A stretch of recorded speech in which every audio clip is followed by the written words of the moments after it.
Tervist, minu nimi on Aleksander Eeri Laupmaa ja vaatate Fotograafis ka juttude 5. episoodi. Nimi tuleb öelda aeglaselt, et inimestele meeldib.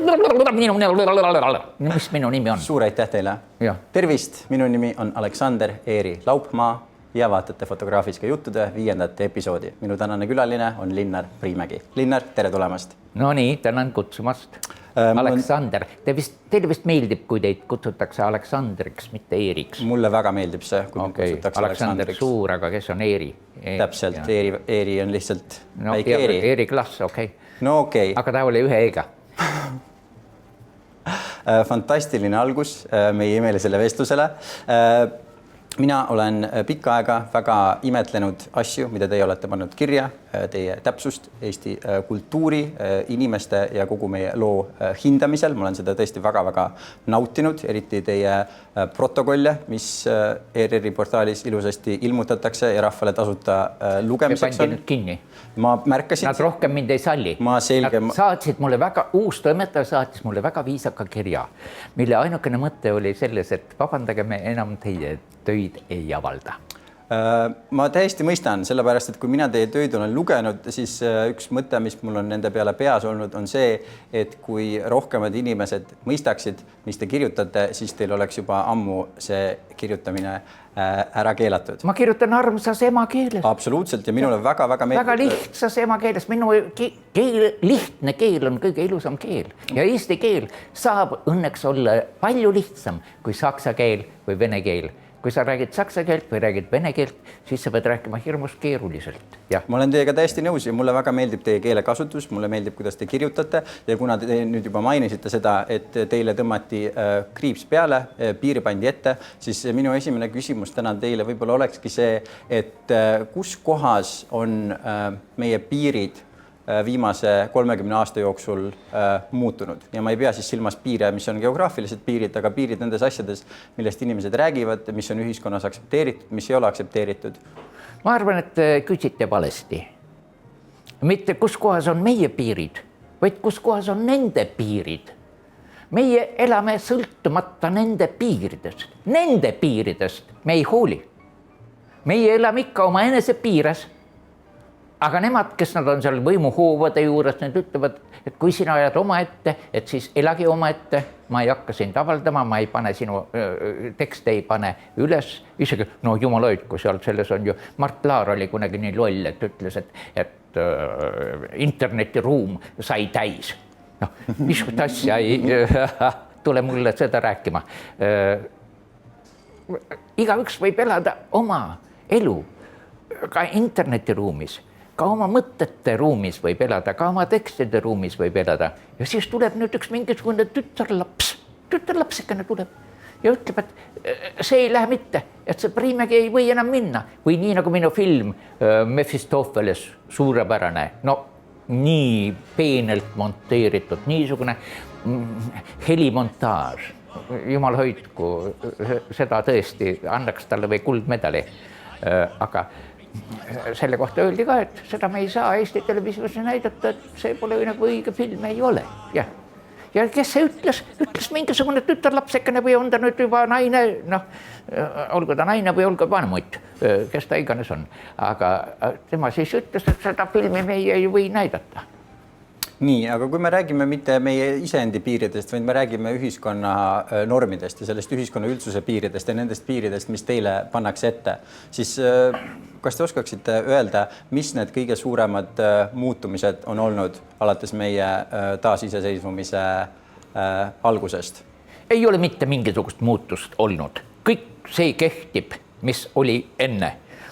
Selles filmis Intiimne Aadams, kus mina ka 1986. aastal mind võeti ka peale sinna filmi peale ja arutati, et mis on kolklus. Kolklus on nüüd teatav piir. Teisel pool ei ole kolklus, aga siin pool on kolklus. Ja siis ma seletan seal filmis, et kolklus on psühholoogiline nähtus, mitte geograafiline nähtus. Kolgas on seal, kus mind ei ole. Kui mina olen Tartus, siis Tartu ei ole kolgas. Kui mina olen Tallinnas, siis Tallinn ei ole kolgas. Kõik ülejäänu võib olla kolgas. Sellepärast, et mind seal ei ole. Ja. Kas teie enda piirid on teie eluaja jooksul muutunud? ka vist ole. Inimene sünnib nagu Ateenat Zeusi peast. Mäletate, kuidas ta sündis?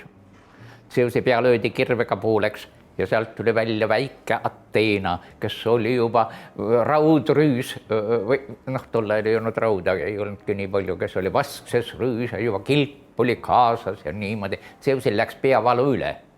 Hiljem muidugi Kreeka rahval seda peavalu tekkis rohkem juurde. No ma pean tunnistama, et ma olin väga-väga noor, kui Zeus sündis, aga mul ääriveeri on veel meeles. Ateena sündis. Zeusi sündis, seda ma ei hakka teile meenutama, ta sündis seal Kreetal, seal all, selles koopas. Mina korraga läksin sinna. Mina üldiselt ei kannata kõrgust ega sügavust. Mul on see hirm. Ja siis mina lähen mööda, seal oli nii lai trepp oli seal. Ja seegi oli libe. Ja siis oli seal käsipuu, raudtoru oli.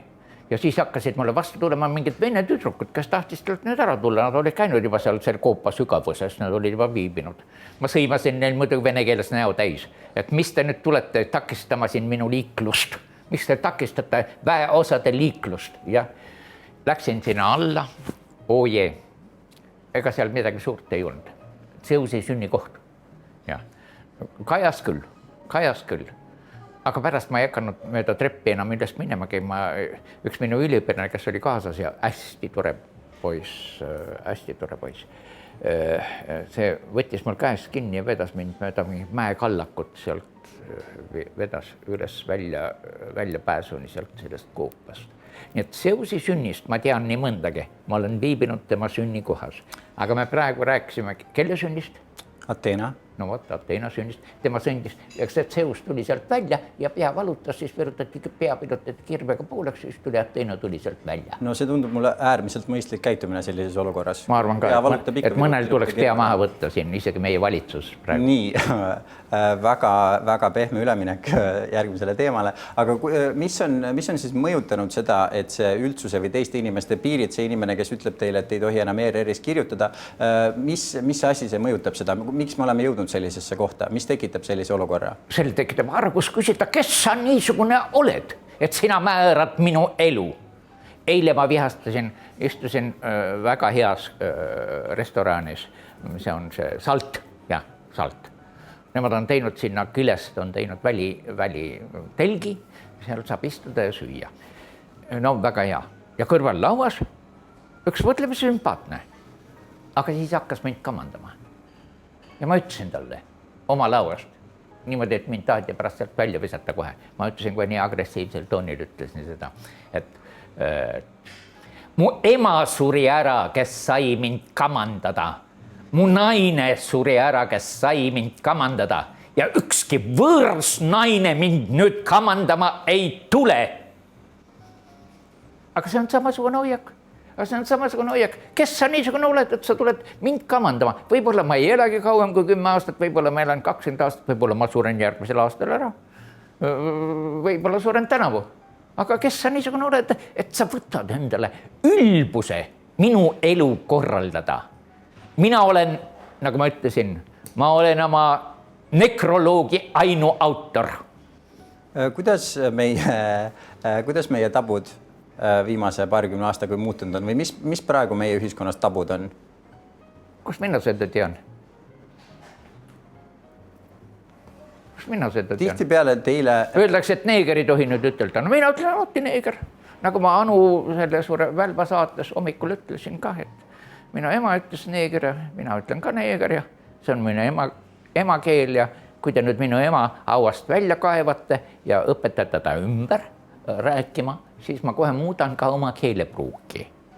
Aga kuni te seda ei tee, nad ei saagi seda teha ema. Tuha Urnis on seal kuskil oma ema haua platsil. Siis senikaua mina räägin neeger ja ütlen ja ongi kõik. Ja mis teete, paned mind vangi nii nagu selle trummilööja, kes ohustas ühiskondlikku korda, tagudes Riigikogu hoone ees, tagudes oma mingisugust trummikest, tagus. Jah, siis tuli kohe 2 politseinikut, ma tegin sellest pildi, võtsin või salvestasin selle pildi, 2 politseinikut tuli, üks oli vasakult, teine oli paremal, võtsid trummilööja kinni kui meie ühiskondliku korra kõige suurema õõnestaja. ma siis pärast küsisin nüüd, täna hommikul kirjutasin Facebooki, et kas ta nüüd vangist on lahti lastud või hoitakse ikka veel vee ja leiva peal. Ja siis keegi ütles mulle, et näed, nüüd jälle trummeldab seal kuskil see. Aga tema, see mulle meeldis see Trummilööja saatus. See on see laul, mis mul lapsepõlves alati pisarad silmi tõi. Me ees noor trummilööja astus, kel alati naeratus suul. Läks julgelt lahingule vastu, kui bolševik vaaper ja truu. Ja siis viimane salm oli see, et ma hakkan jälle nutma, ma ei saa seda laulu, see viimast salm, see oli kurb. Ja ta langes. Lauluhelid huultel. Jäi palgele naeratus tumm. Teid nii tihti inimesed teavad ja tunnevad ja tsiteerivad läbi asjade, kus te olete millegi kohta öelnud midagi negatiivset, midagi hukka mõistnud, millelegi viltu vaadanud. Kas teil on muidu elus, mis teile rõõmu pakub? Ilu. Ma arvan, et 100% ammendav vastus. Mis on iluga juhtunud? Miks ilu enam ei austata niimoodi, nagu ilu kunagi austati? Mis minu asi on, et nad ei austa? Ega ma tahan huvi pärast lihtsalt küsida, et mis sellega juhtunud on? Miks enam ei austata, nagu austati vanas Kreekas, nagu austati Roomas? Kus te teate midagi vanast Kreekast? Ise näete suhteliselt noor välja. No ega ma nii noor ka ei ole. Vanas Kreekas sai paar aastat ikka elatud. No ma ei tohi seda öelda.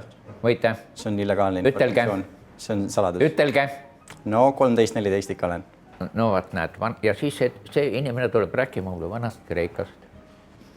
No aga kui me vaatame vana Kreekas kultuuri, me vaatame, mida inimesed ehitasid, kui me läheme Roomasse, me näeme, kuidas 300 aastat veedeti aega selle peale, et ehitada püsti mingisugune katedraal või mingisugune kirik. Nii kaua ei läinud. Nad tollal olid üsna väledad ehitama. Ja. No aga ikkagi pikka aega ehitasid, pakkusid meile sellist ilu, mida inimesed siiamaani, miljonid inimesed käivad Euroopas, tulevad iga aasta Euroopasse vaatama asju, mida kunagi loodi. Mis te nüüd pajatate siin? Kõige imelisem on ilu uuesti sünd inimeses. Nii. Ja, see on kõige imelisem, et ikka sünnib ilusaid inimesi, kelle pärast kui ma töötasin veel ülikoolis, no mul ei olnud alati head tuju sinna loengut pidama minna. Aga siis tuleb tänaval ülikooli ees, tuleb vastu ilus inimene ja kujutage ette, ma hingan tema ilus sisse ja lähen ja hingan välja oma elu kõige parema loengu ja seal. Ilu on väga tähtis, eriti inimeste ilu ja noortel inimestel see ilu on nagu lihtsam olla ilus. Ja ma olen ka alati öelnud, kui ma loengusse läksin, siis ma ütlesin, esimesse ritta istuvad ilusad, inetud lähevad sinna tahapoole, et nad mu tuju ei rikuks. Aga, väga mõistlik suhtumine. Ja, aga no kui on väga tark, üks oli mul õudselt tark, aga üldse mitte ilus. Nii, aga ma tegin nagu eraldi tooli sinna, ütlesin, sina istud. Nii, aga kui me vaatame meie tänapäeva maailmas ringi, mida meie ehitame, mida meie loome, siis meil ju ümber ringi, me ei tea peaaegu ühtegi asja, mis oleks silmal ilus vaadata või kui see on isegi ilus vaadata, siis 10, 15, 100 aasta pärast see on kokku lagunenud, ära kadunud. Miks me ei pühenda, miks kultuur ei pühenda enam siukest aega, armastust ja ressursse selle peale, et luua midagi, mis kestaks aastasadu või aastatuhandeid, nagu me seda veel pool aastatuhandet tagasi tegime? Ilu on tarkuse vorm. Tarkuse vorm. On lolli ilu, on nii palju. Vaadake neid, kes tulevad näitekoolist sealt lavakunsti kateedrist tulevad. Kõik on nii ilusad, pane eraldi või plakati peale või koos ja seltsis. Aga ei ole tarkust, ei ole seal taga. Vaadake Ita Everit. Kas Ita Ever on inetu? Ei. See vanamutt, juudi vanamutt on ilus. Ja, ilus juudi vanamutt. Ja kui tark ta seal juures on, vaat see paneb imetlema, kui ilu ja tarkus kokku saavad. Mitte see, et oled lihtsalt trillala, trallala, neid on ju küllalt neid, kes rippuvad seal ärimeeste käepangus, rippuvad ja lihtsalt tegelevad sellega, et ilus olla. Noh, nüüd üks mingi lahutusprotsess oli, ma ei õpi nende nimesid pähe, nad on nii tühised, mul ei kavatse neid meelde jättagi. Aga jah, et siis ainukene see, et nüüd ta lahutas oma ärimehest, lahutas ära. Ja ma vaatan pilti, no väga sile nägu, noh, ilus tüdruk. Mina teda võtma muidugi ei hakka, aga ega ta siis ilma meheta ka ei jää. Kui ta saab veel see 500 000 saab sealt kätte, mis ta oma mehe käest lahutuse protsessi käigus tahtis välja pressida. Noh, küllap ta siis suudab nagu elada, aga kas ta lapsi saab või kas ta üldse selle peale on orienteeritud, minu jaoks on väga tähtis see, et eestlaskonda on vähe. Ja kõik see jutud igasugust Rail Balticust ja kõik muust, see on jama, see on täielik jama. Sealt inimesed varastavad endale raha, seal Rail Baltic, see on varastamise projekt, aga mul on tarvis, et Eesti riigil oleksid eestlased, sest kes räägiksid eesti keelt, sest kui mul ei ole neid eestlasi, siis jah, mida te siis peate? Eesti riiki ilma eestlaseta või eestlaskonda, kes ei räägi enam eesti keelt. Milleks see? Nii, aga kas siis see, mis te ütlete, on see, et ilu on meie maailmast ära kadunud, sellepärast, et tarkus on ära kadunud? Ja kuhu see tarkus kadunud on? Lolluse kätte. Vaadake, mis nüüd praegu toimub. Mis hetkel see juhtus? Kuhu see tarkus? Mingil hetkel me olime targad, me tegime suuri ilusaid asju. Õpetajaid on vaja. Õpetajad, kes oskavad õpetada. Aga mis vaata praegu seda Tallinna ülikooli? Kes seal loevad loenguid? Kes seal on? Kas nad on õppinud loenguid lugema? Kas nad teinud mõne eksami? Pedagoogikaalase eksami. Nad lähevad ja loevad sealt oma kunagisest käsikirjast või konspektist, loevad ette, lihtsalt mehaaniliselt kannavad. Nad ei taipa üldse. Mul on üks väga hea kolleeg. Kahjuks on minu üliõpilased ära rikkunud ja nüüd nad kaitsevad bakalaureuse töid. Aga tema oskab õpetada ainult sotsioloogia meetodeid ja seda nimetatakse teaduslikuks metodoloogiaks, mida tema õpetab. Aga see on sotsioloogia, aga meil on imagoloogia. Meil on hoopis teine teadus, hoopis teiste meetoditega. Ja siis nüüd painutatakse minu need lõpetajad, noh, praegu mulle ainult üks on jäänud veel, painutatakse sinna sotsioloogia meetodite alla. Kuulge, kui ta ei ole suutnud selgeks endale teha seda, mis on meie teaduse erinevus sotsioloogiast. Meil ei ole arvamusküsitlus. Me uurime assotsiatsioone ja konnotatsioone. Nii, uurimegi nii. Ja. Nii, aga kui me räägime sellest, et õpetajad on halvaks teinud, nad ei oska enam õpetada, öelge mulle palun, mis hetkel see juhtus, mis hetkel see nii-öelda kaalukaus läks sinnapoole, et enam ei õpetata hästi, vaid õpetatakse halvasti. Kus kohas see juhtus? See on nõudlikkus. See on umbes nii, nagu publik teatris istub ja tal on teatav nõudlikkuse tase. Sa ei saa talle lavalt igasugust näidata. Ja. Publik on nõudlik.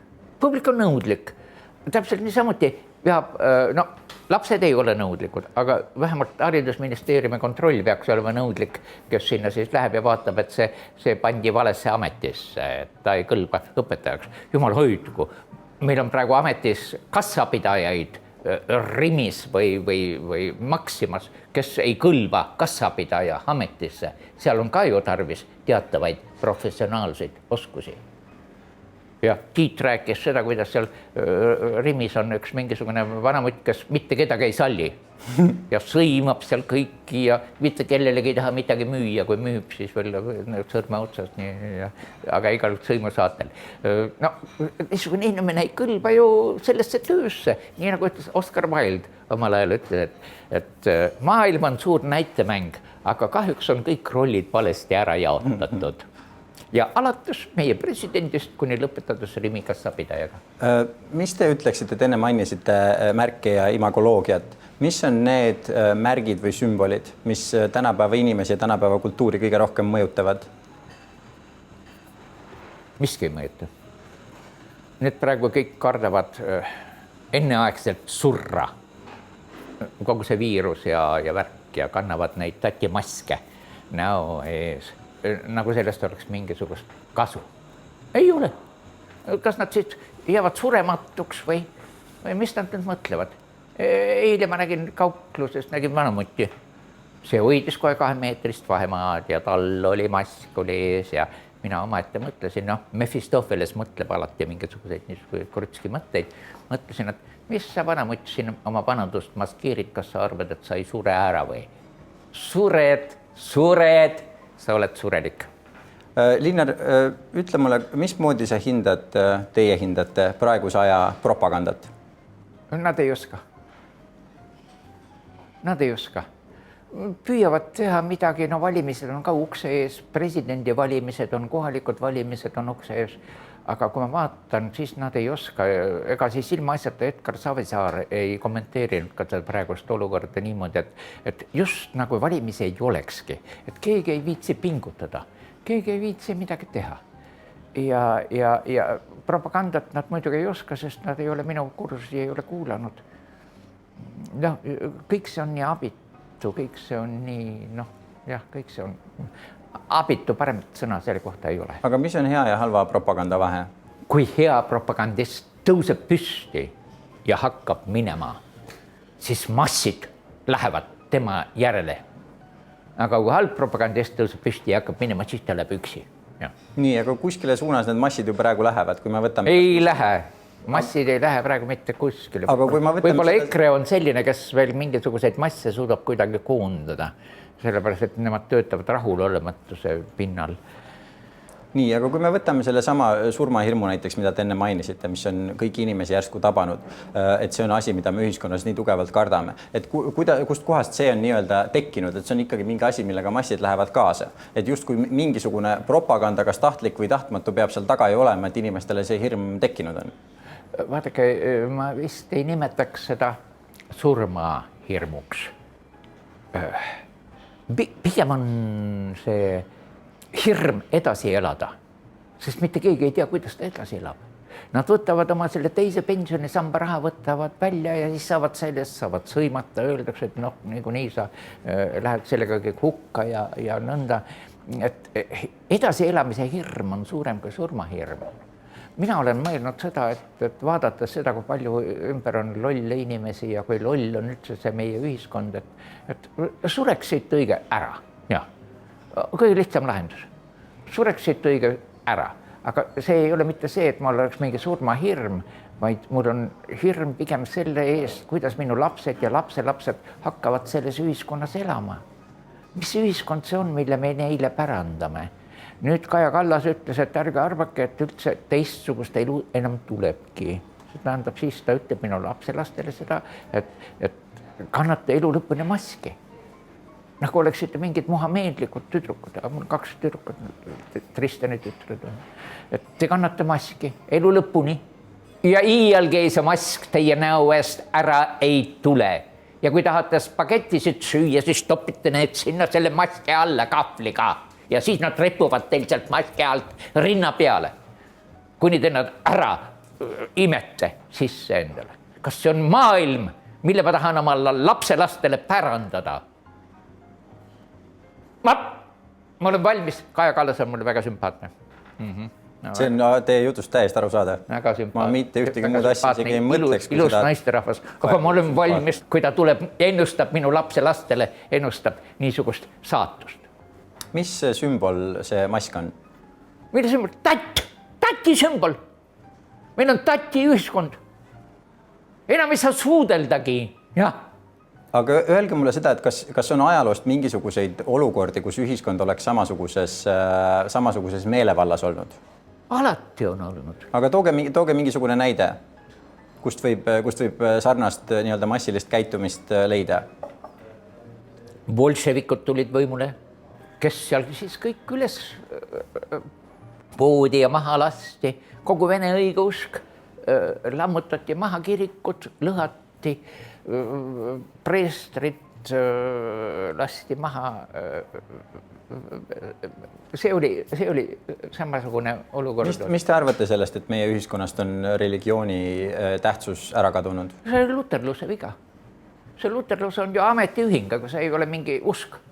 Vot vene õigeusk, see on see, mille nimel minna ja surra za rodinu, za Stalina ja see on see fanatism. Aga NATO sõdurid, NATO kindrali, NATO komandööri esimene käsk on see, vaata, et sul ükski sõdur hukka ei saa. Aga venelane läheb, lööb rinna lahti. Ma kodumaa eest, olen valmis surma mina. NATO sõdur ei lähe iialgi kodumees surma ja nendel on isegi seal niimoodi on seal direktiivides on kirjutatud, et kui sa kaotad ühe ainsa sõduri, siis võetakse sult üks tärn, võetakse pagunitelt, võetakse maha. Aga venelane läheb missiooni pärast ja teda sa ei võida. Sina sõdur ei võida Vene sõdurit mitte iialgi. Mille eest teie oleksite nõus surema? Mina või? Jah. Ilu ja armastuse eest. Mis on kõige ilusam asi, mida te viimase paari aasta jooksul kogenud või näinud olete? Argo. Mul täpselt sama, mul ka Argo arvatavasti.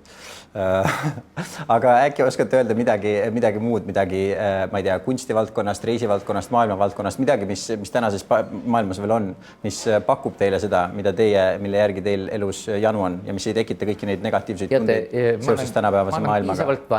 Ma olen piisavalt vana ja seetõttu võin ma igas maikuus ma võin öelda, igal maikuul ma võin öelda, et näe, issand kinkis veel ühe kevade. See on väga ilus. Jo toome helbed jätnud Jumalaga ja Sirilite õitse aeg on käes. Kõik pungad pakatavad täies väes ja põõsad sinerdavad majadaga. Kuid öösiti nüüd ei ma enam maga. Mu süda õhitab kui hõõguv ääs. Sirilite õitse aeg on käes. Kui saaks ükskõikne olla nüüd ja vaga. Kuid sind ei ole siin. Mis jaoks siis päev nii täis neid sinivärkjaid õisi loodi.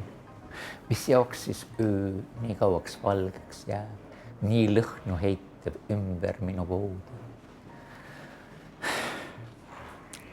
On raske kogu ilu üksi kanda.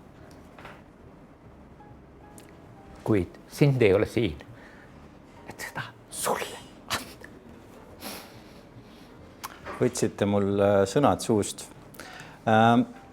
Teie tihtipeale olete meie ühiskonnas portreeritud kui te olete nagu selline väike pahalane, kui ma võin niimoodi öelda. Mephistopheles. Just täpselt, Mephistopheles. Aga Mephistopheles ei ole väike pahalane, see on suur pahalane. Okay.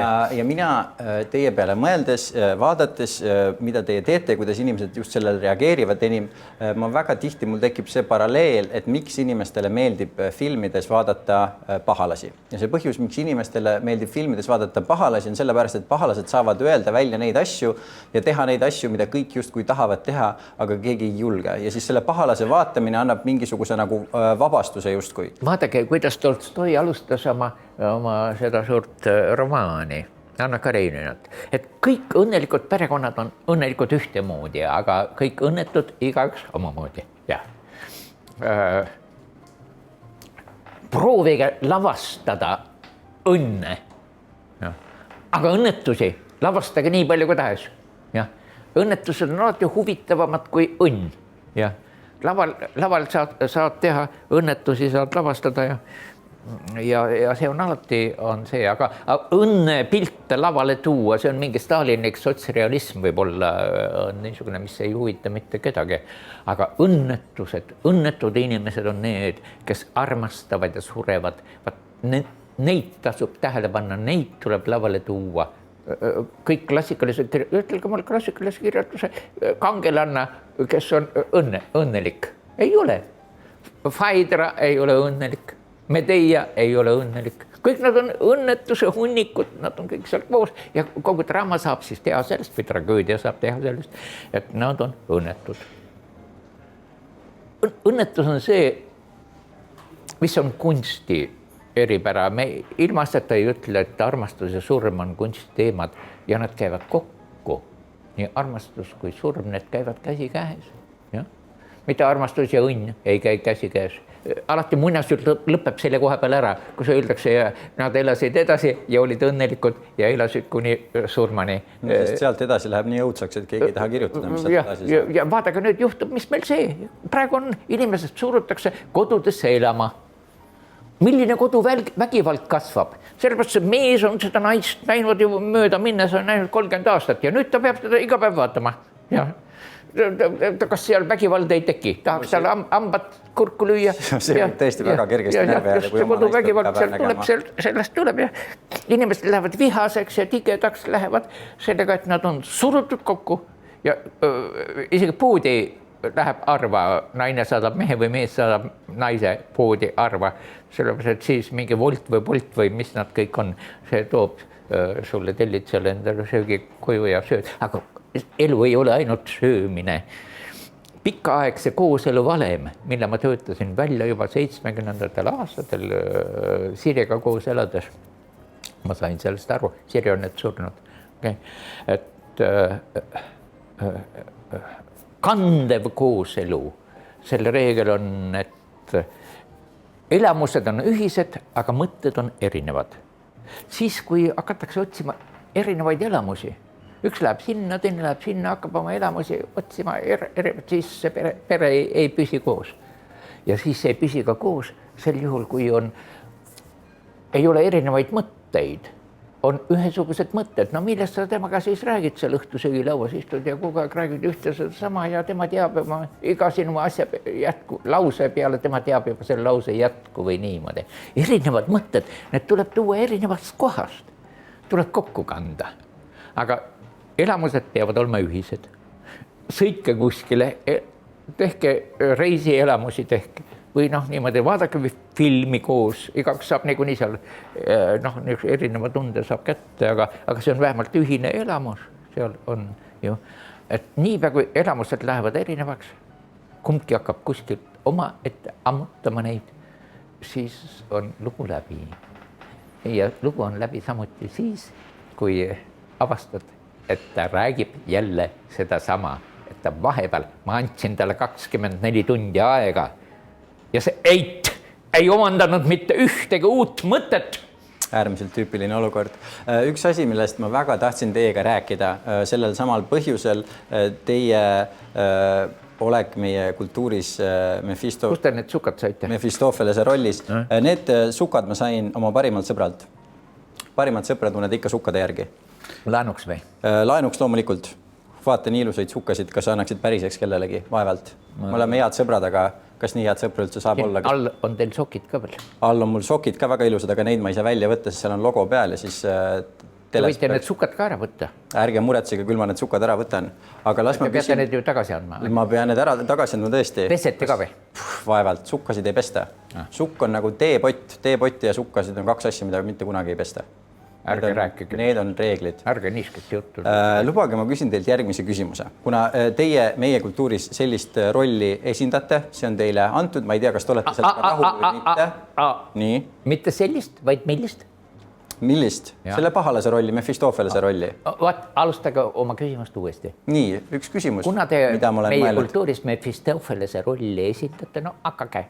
Kuna teie meie kultuuris Mefistofelese rolli esindate, mõtlesin ma täiesti originaalselt küsida, siis ja ma ei tea, kas te panete seda pahaks, kas te naudite seda, kuidas te seda rolli nii-öelda vastu võtate, aga sellega käib kaasas see, et teie olete väga eriline. Teisi inimesi palju selliseid ei ole. Ja ühiskonnas ikka on niimoodi, et kui keegi on mingit pidi eriline, olgu see positiivne ja olgu see negatiivne, siis erilisuse peale näidatakse näpuga. Ja see võib kas häirida või võib meeldida.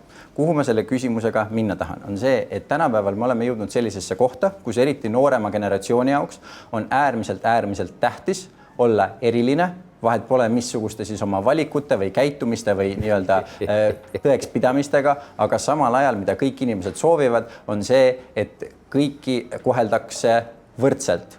Aga need on kaks asja, mis ei saa koos eksisteerida, sest sul on kas vabadus, kas sa oled kas eriline või sa oled teiste inimestega võrdne. Mina ei ole mitte kellegagi võrdne. Ja tulles tagasi teie jutu esimese osa juurde. Te mäletate, kus pärast Peloponnesose sõda tuli või Ateena delegatsioon tuli Spartasse, no Sparta võitis Peloponnesose sõja ja pidasid seal tõelise kõne pikka ja niimoodi. Ja spartalased kuulasid seda ja ütlesid, et oleks algus meeles olnud, oleks lõpust aru saanud. Teie kõne oli praegu nii pikk, et ma mäletan sealt ka, natukene mäletan ka algusest sealt. Ja see oli kuidas? Et kuna teie olete Mephistopheles meie kultuuriruumis ja see on eriline roll, sellele tihtipeale vaadatakse halvasti, siis kust kohast jookseb see piir nii-öelda, kui sa oled võrdne, siis sa ei saa olla eriline ja kui sa tahad olla vaba, aga siis sa ei saa olla võrdne, sellepärast et vabadus juba... Kas ma võin vastata küsimusega? Palun küsige. Kummal pool piiri teie olete minu suhtes? Et kas teist vabam või teist võrdsem või teist erilisem või mis see küsimus? Ei ole kolme võimalust, on ainult, kas te olete minu poolt või minu vastu? Mina olen kindlasti teie poolt. Mina olen kõik te olete samal pool see. Ja siis neid teisi, no kas mina pean neid arvestama isegi siis, kui nad mind kiidavad. Nagu ütleb Ovidius, Timeo Danaes, et dona ferentes. Ma kardan kreeklasega siis, kui nad kingitusi teevad. Ja, ta ütleb selle Trooja hobuse puhul. Ja, Trooja hobuse kinkisid kreeklased troojalaastele. Ja. Timeo Danaos et dona ferentes. Kuidas teie suhtute iseenda rolli sellesse, mismoodi teid avalikult nähakse sellesse Mephistopheles rolli? Kas te panete vahepeal pahaks seda, et see teile osaks on saanud? Mitte üks raas. Miks ma peaksin? Ei, minu arust ei peakski, mulle väga meeldib seda vastust kuulda. Nii, aga siis on minu küsimus see, et kuidas eriti meie nooremad generatsioonid, just minu generatsioon, on jõudnud sellisesse kohta, kus tahetakse olla väga erilised, aga samal ajal tahetakse olla võrdsed ja ei taheta kuulda mingit kriitikat ega mitte midagi negatiivset enda kohta. Üks asi on olemas, mida ma olen püüdnud ka oma üliõpilastele sisendada. See on elujulgus. Mine, löö jalaga. Jah, uks lahti. Minu väga hea sõbranna, kes laulis minu Isolti laul ja laulis, mis Peeter Volkonski viisistas Tartu muusikapäevadel Vivian Kallaste. Mina olin tol ajal teatri kunstiline juht ja Vivian Kallaste tuleb minu kabinetti ja ütleb, et lase mind lahti. Ma ütlesin, Vivian, minu kabinetis ei nuteta. Jah, miks sa tahad, et ma su lahti laseksin? Ma ei oska seda Kuupierrood, seda laulda, seda Schönbergi Kuupierrood, ma ei tule sellega toime. Ma ütlesin, Vivian, kahtlemata ma lasen su lahti. Muidugi lasen su lahti, aga ma lasen su lahti alles pärast esietendust ja praegu kao lavale ja hakka laulma. Ja siis ta pärast seda ütles, et ma sain aru, mis sa tahtsid mulle öelda, ta on metsasopran, hääle poolest metsasopran, et kõrgele noodile tuleb peale astuda, mitte ei tule alt kruvida kõrget nooti. Sa pead olema niisugune suverään, lähed lavale, laula. Jah, see on ka elu reegel. Miks ma pean ennast kellegi silmis õigustama? Ma ei pea ennast mitte kellegi silmis õigustama. Astun kõrgetele nootidele peale. Jah. Kuhu see julgus on kadunud? See on kellel? Teistel inimestel, enamustel ühiskonnal. Seda pole kunagi olnud. Ei, aga te rääkisite enne Vene sõduri julgusest, sa tõmbad rinna lahti, sa saad kuuli, sa saad... No ma võin muidugi Vene sõjaväkke minna, kõik nad usuvad seda, mis ma räägin. Nii, aga kui neil on see asi olemas, siis kus meil lääne ühiskonnas see asi kadunud on? Kunstiinimesed, kes hiilivad mööda seina ääri, nii nagu Korki ema käib külg ees, käib mööda müüri ääri. No, mis asi see siis on? Mine ja ütle. See julgus, aga see on ainult siis süstitav. See on samamoodi nagu mina ei ole lasknud ennast vaktsineerida. Ja? Mina ootan ära, millal see Putin Eestimaale jõuab. Siis mina lasen ennast sellega süsta. Aga see on täpselt samasugune, et mine ütle. Mis sul siis häda on? Mis nad panevad sind vangi või? Neid vanglas ei ole nii palju kohti, et sina sinna saaksid ka veel mahtuda kuskile kongikesse. Veel ei ole nii palju. Mine ela oma elu julgesti. See oled sinu ainukordne elu on see ja sinu ainukordne eluaeg on see. Siis ma ütlen, et mina oma eluaega ei kavatse raisata tühja tähja peale. Ja kui mina olen juht ja õpetaja, siis mina määran, mis toimub. Ja kui ma ei ole, siis ma määran vähemalt iseenda jaoks, määran selle, mis toimub minu elus, vähemalt oma enese elu peremees ma suudan ju olla. Mille üle te ütleksite, et või mille peale inimesed praegu kõige rohkem oma elu raiskavad? Aja peale. Just nagu aeg ei oleks lõplik või nende eluaeg ei oleks lõplik. Ma alati imestan siis seda, vaadates seda, et mis nad kõik teevad, kus neil jääb see aeg, jääb üle, et nad kõik seda asja suudavad teha. Et see nagu on ju jama jutt, see on ju jama elu on. Tuleb elada väärtuslikult. Tuleb iga kord mõtelda, et kas ma kulutan seda aega, kulutan nüüd tühja tähe peale. No ja on asju, mida ma tühja tähe peale kulutan, ma olen poes käima näiteks, no okei, siis. Aga inimsuhtluse poolest ma ei taha suhelda väärtusetute inimestega, sest mind võib selle eest üles puua. Ma olen öelnud, et on väärtuslikke inimesi ja on väheväärtuslikke inimesi. Väheväärtuslikud inimesed on need, kelle surmast mul ei ole kahju. Ja. Nad ei ole mitte midagi väärt, need inimesed. Aga siis on väärtuslikud inimesed, kellega ma tahan suhelda, kes mind rikastavad. Ja. Aga need teised, nad on väärtusetud inimesed. Nagu Valmar Adams ütleb seal oma filmis, nad tuleb ühe õhtuga tuleb kõik arreteerida ja vangi panna. Ma isegi lõpetan ja maha lasta. Ja. Need väärtuslikud inimesed jäävad ju alles siis, aga igaüks peab endalt nüüd küsima, eriti pärast seda, kui ta kuulab mind praegu siin selles saates, jah. Kas ma olen väärtuslik või ma olen väärtusetu? Ja. Kui sa oled väärtusetu, siis kullakene lase ennast maha või jää sinna selles koroonasse ja sure või niimoodi. See on tõesti hea soovitus. Milles on sinu väärtus? Mis sa mulle teed Eesti kultuurile, mis sa teed mulle Eesti keelele? Mis pärast ma peaksin sind elus hoidma, kui ta nakatud sellesse koroonaviirusesse ja siis lähed haiglasse ja kavatsed selle kätte suure? No sure, palun väga. Sure, sul ei ole väärtust. Linnar, kas on viimase, kui sa vaatad enda... Me teietasime. Linnar, meie teietame teid.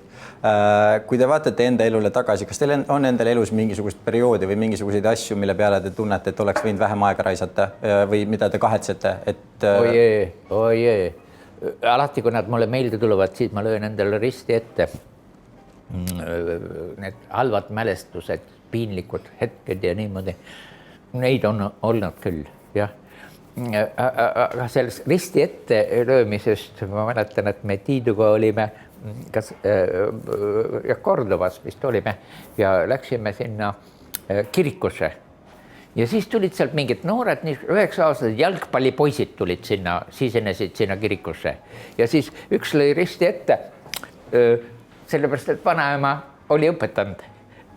Kas jalgpalliks seda tingimata vaja on, seda risti ette lüüa, aga niimoodi käib, jah, niimoodi käib.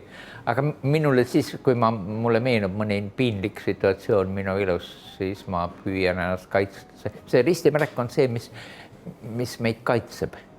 Kaitseb inimest, võib-olla isegi tema enda eest, jah. Mis teid viimaste aastate jooksul kõige rohkem inspireerinud on, kõige rohkem elurõõmu pakkunud? Argo. Jälle Argo. Ma kirjutanud hulga luuletusi. Ma mõtlesin, et ma ei kirjuta rohkem kui üks luulekogu, et ma olen niisugune aristokraat nagu Hugo von Hofmannsthal, kes terve oma eluaja jooksul avaldas ühe aga briljantse luulekogu ja see ütles rohkem. Ma võin luuletada veel rohkem, aga ma ei avalda. Ja mina siis kah luuletasin rohkem ja siis mul on praegu luulekogu on koos. No hea küll teine, aga ma kirjutasin sinna, ma kirjutasin sinna alla, kirjutasin saksakeelse alapealkirja Nachlass, see on järele jäänud paberid. Et võib-olla pärast minu surma ilmub, kui maikuus mitte Kultuurkapital ei anna raha selle ilmumiseks, siis ta ilmub juba minu eluajal, ma loodan veel. Ja Nachlass. See on seal on päris head luuletused, ma olen siiski kirjandusteadlane, kirjanduskriitik, ma umbes taipan, mis on hea luule ja mis on luule, seda ma taipan. Ma pean teile rääkima ühe loo. Palun. Valmar Adamsist. Läksin talle külla. Valmar Adams ütles, et Linnar, vaadake selles viimasest loomingus ilmus 5 minu luuletust. Kas te arvate, et ma saadan 5 luuletust? Ma saatsin sinna 25 luuletust. Ja nad valisid välja 5 kõige kehvemat. See näitab, et neil on luulest aimu. No vaat, et ma panin ka kokku oma luuletused ja võib-olla seal, kui nad raha saavad maikuus, et siis võib-olla ilmub ka. Nimi on Hilised sirelid ja Argo meeletult peene randmega on joonistanud sinna illustratsioon. Teil on olnud, ma eeldan, kui mitte sadu, siis kui mitte tuhandeid, siis sadu õpilasi vähemalt, eks ole, elu jooksul. Neid on tõesti tuhandeid olnud. Kui te õpetate inimesi, kui teil on noored tudengid, siis mis on nende juures miski, mis teile jällegi pakub elurõõmu, tekitab sellise tunde, et et ma koolitan siin järgmist generatsiooni, kellest midagi kasu on. Mis need omadused nende noorte inimeste juures on, mis teile meeldivad? Meeldivad üldse teile õpilased? Üks ainus omad. Ilu. Ja milles see väljendub? Kas ainult need, kes te lasete esimesse ritta istuma või kui on inimesel ka mingisugused oskused või anded või maailma vaatamise viis, siis... Oscar Wilde ütles seda, et on eksitus arvata, et maailma tõeline müsteerium on nähtamatu. Maailma tõeline müsteerium on nähtav.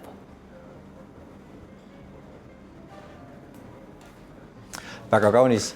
Mis te veel Oscar Wilde'ist arvate? Valesti tegi, ta läks rünnakule, siis vaata see tema ilus, see pagana uimase peaga see lord, kes tal oli seal, kellest see oli armunud, oli peakaela. Ta enam ei osanud sealt välja tulla. Siis tema isa, selle lordi isa, Alfred oli siis, selle Boosid ja nimetas seda, ma tean teda nagu Boosid, jah. Et selle isa siis tahtis ta kohtusse anda, aga tema ise parim kaitse on rünnak, tema ise läks siis kohtusse, ei oleks pidanud seda tegema. Tema sõbrad pärast ütlesid ka, et ei oleks pidanud selle vaimu välja kutsuma. Ja siis oligi niimoodi, et nemad hakkasid seal vaatama, et seal Inglismaal oli vist tüdrukutel oli ka vist 14 aastat või 16 aastat, mis oli 14, vist oli rohkem. Julia oli 14, Romeo oli 16. Ikka abielusid laulatati kokku ja nii. Aga siis keegi tõstis seal selle küsimuse üles, et peaks äkki vanusepiiri peaks tõstma. Ja siis keegi poetas seal nagu naljapoolikult, suupoolikult nalja tegi, ütles, et aga siis me peame poistega ka vist seda tegema. Ja kõik, terve parlament tõusis püsti, haaras kinni sellest ideest, teeme poistega ka. Ja pärast seda alles see Oscar Wilde pandi kinni, enne seda ei olnud mitte mingisugust probleemi, Inglismaal kõik olid pederastid. Ja Inglismaal kõik ülikoolid, Oxford ja kõik, mis nad seal olid, need olid kõik pederastid. Ja. Aga siis tehti seadus, sellepärast, et keegi viskas nalja. Jah, siis teeme seadusega. Ja siis see Wilde pandi kinni. Kas ta nüüd seal nii väga noortega seal oligi? No kindlasti... See on alati see probleem, et kas on pedofiilia või gerontofiilia. Kas noored võivad vanurit armastada? Gerontofiilia on täiesti olemas. Jah, kui 14-aastane tuleb, mind 67 aastat tuleb armastama, armub minusse. Mis ma siis teen temaga? Mida ma teen? ma sellele vastust kahjuks ei oska anda, aga mis ma küll te oskan tulevikus oskate. on see, et kui ma ei eksi, siis Vatikanis siiamaani on seaduslik abielu on alates 11. eluaastast tütarlaste puhul ja minu teada nad ei ole seda. Vatikanis ei ole tütarlapsi. No ma tean, et ei ole, aga vanade seaduste järgi, mida nad minu teada siiamaani mis te muutnud. siis plärate seal? Pole ühtegi tütarlapsi. Vahepeal on tore lihtsalt plärada ka, Linnar.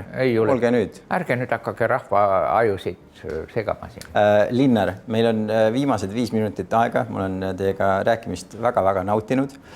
Kui me vaatame tagasi kõikidele nendele hädadele ja probleemidele, millele te olete tähelepanu pööranud, mis meie ühiskonda kummitavad, siis mis see tee sellest välja on? Kust te need saapad võtsite? Oi, need sõbranna kinkis mulle. Okay. Näe, kõik teil on laenatud riid seljas. Oma Sõbrast laenasite riietega... dressipüksid ja sõbranna kinkis. No ega ma oma riietega tööle ei tule, olge nüüd. Ma küll tulin. Kas ei ole töö teie jaoks? Aga öelge mulle palun, kui vaatab meid mingisugune noor inimene või vaatab meid noor lapsevanem, kes tahab oma last õiges vaimus kasvatada, et ta ei läheks kõikide tänapäeva ühiskonna lollustega kaasa või on noor inimene, kes tahab nii-öelda iseseisvat ja julget elu elada, kõrgetele nootidele peale trampida, siis mis see soovitus tal on? Mida teha, mida siin ühiskonnas mitte kuulata, mis teed minna? Vaata minu filmi Mephistopheles ja õpi sealt. Iga asi, mina olen üldse kultuuriga minu vahekord on selline, et kui minul ei ole midagi õppida, siis ma ei pea seda üldse tähtsaks.